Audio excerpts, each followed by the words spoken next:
Pinocchio. Pinocchio, Geppetto, la fée, le grillon. Il était une fois un vieil homme, nommé Geppetto, qui avait décidé de gagner sa vie en montrant aux enfants une marionnette qu'il appellerait Pinocchio. À peine eut-il fini de tailler son petit pantin de bois que ce dernier, mystérieusement doué de vie, se montra très désobéissant. Cela n'empêcha pas Geppetto de le considérer comme son fils. Le grillon qui habitait avec Geppetto tenta de remettre la marionnette dans le droit chemin, mais rien n'y fit. Pinocchio ne désirait qu'une seule chose, s'amuser du matin au soir et du soir au matin. Pourtant, après quelques mésaventures, il promit à son père de s'assagir et d'aller à l'école. Touché, Geppetto vendit son manteau pour lui acheter un abécédaire. Hélas, en route pour l'école, le pantin s'arrêta devant un chapiteau et échangea son livre contre une place de cirque. Pendant le spectacle, Arlequin et Polichinelle l'entraînèrent sur la piste, ce qui mit Manchefeu, l'effroyable directeur, dans une colère noire. Heureusement, il avait bon cœur, et les supplications de Pinocchio l'émurent.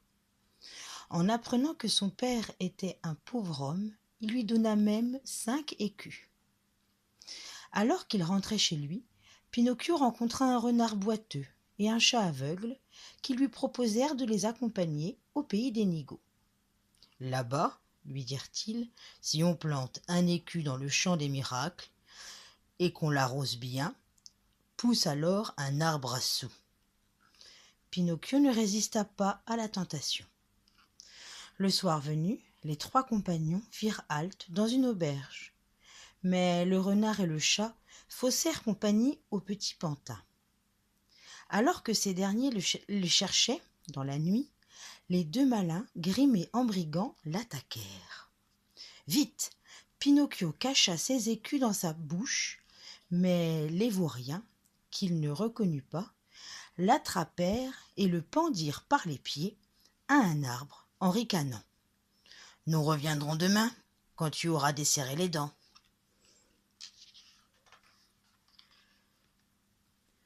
Au petit jour, alors qu'il suffoquait, Pinocchio fut sauvé par une fée aux cheveux bleus qui le soigna gentiment.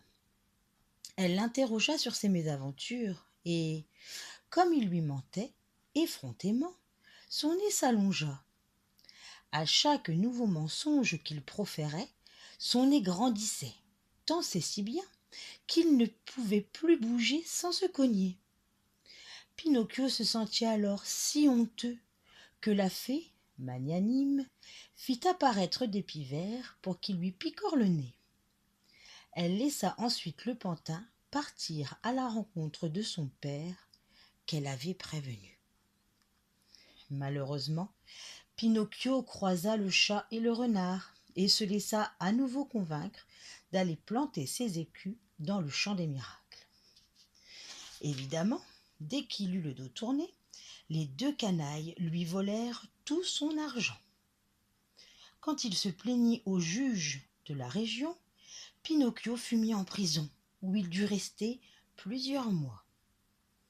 Une fois libéré, Pinocchio se rendit chez la fée, mais trouva porte close. Un pigeon le reconnut et lui proposa de l'emmener auprès de son père, qui s'apprêtait à traverser les océans sur une barque de fortune pour le retrouver. Au moment où il l'aperçut enfin, c'était trop tard. Geppetto se faisait engloutir par une énorme vague. Le pantin plongea à sa recherche, mais il ne put le retrouver, et à bout de force et de chagrin, il s'échoua sur une île étrange où tout le monde travaillait sans cesse. Pinocchio, surmontant sa paresse, accepta d'aider une jeune fille en échange d'un repas. La fée, car c'était elle, lui promit alors de le transformer un jour en vrai petit garçon, s'il allait à l'école. Fou de joie, le pantin y alla sans rechigner pendant toute une année.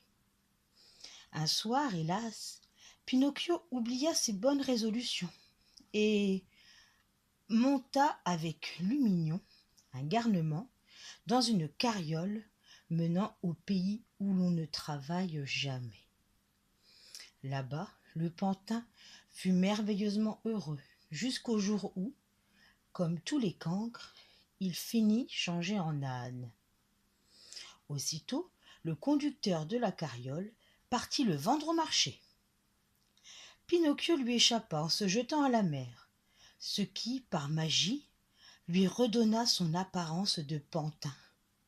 Mais un gigantesque requin qui passait l'avala et il perdit connaissance. Lorsque Pinocchio se réveilla, dans le ventre de l'animal, il aperçut une étrange lueur. Bien décidé à s'échapper, il avança vers ce qu'il pensait être la lumière du dehors et eut la surprise de découvrir Geppetto assis derrière une table éclairée par une bougie.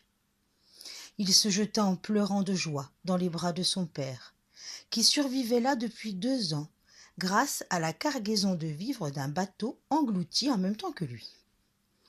Le pantin, qui ne voulait pas rester une minute de plus dans cet endroit épouvantable, entraîna son père vers la gueule du requin.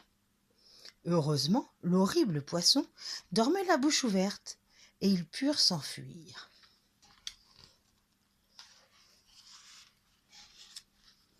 Une fois à terre, Geppetto et son fils arrivèrent devant une petite chaumière. Elle appartenait aux grillons qui habitaient naguère avec eux. Pardonnant à Pinocchio son attitude d'autrefois, il leur offrit l'hospitalité. À compter de ce jour, le pantin ne fut plus le même. Il travailla sans relâche pour nourrir son père affaibli, et, quand il apprit que la belle fée qu'il croyait disparue était à l'hôpital, il lui envoya tout l'argent qui lui restait pour l'aider. Une nuit, Pinocchio rêva que la fée l'embrassait et le félicitait. À son réveil, il se trouvait dans une splendide demeure. Son père, en pleine santé, le serra dans ses bras et le pantin de bois se rendit compte qu'il était devenu un vrai petit garçon. Comme il s'interrogeait sur ce miracle, il trouva dans sa poche une lettre qui disait « La fée aux cheveux bleus remercie de tout son cœur son cher Pinocchio pour sa grande gentillesse. »